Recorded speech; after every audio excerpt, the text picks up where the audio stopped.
Dhaka premier বিভাগ cricket লিগে আজ জয় পেয়েছে Abahani limited, Mohammedan sporting club ও প্রাইম ব্যাংক ক্রিকেট ক্লাব।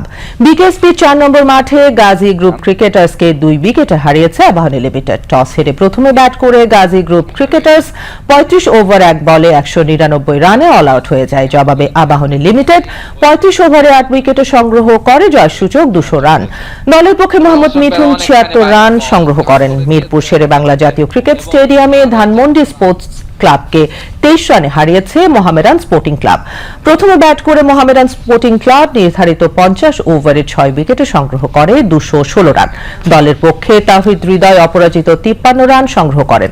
জবাবে ধানমন্ডি স্পোর্টস ক্লাব 43 ওভার 3 বলে 193 রানে অল আউট হয়ে যায়। দলের পক্ষে নুরুল হাসান সোহান 93 বলে 100 রান সংগ্রহ করেন। বিকেএসপি 3 নম্বর মাঠে শাইনপুকুর ক্রিকেট ক্লাবকে 9 উইকেটে হারিয়েছে প্রাইম ব্যাংক ক্রিকেট ক্লাব। প্রথমে ব্যাট করে শাইনপুকুর ক্রিকেট ক্লাব 48 ওভারে 4 বলে 159 রানে অল আউট হয়। জবাবে প্রাইম ব্যাংক ক্রিকেট ক্লাব 20 ওভারে 1 বলে মাত্র 1 উইকেটে সংগ্রহ করে জয়সূচক 162 রান।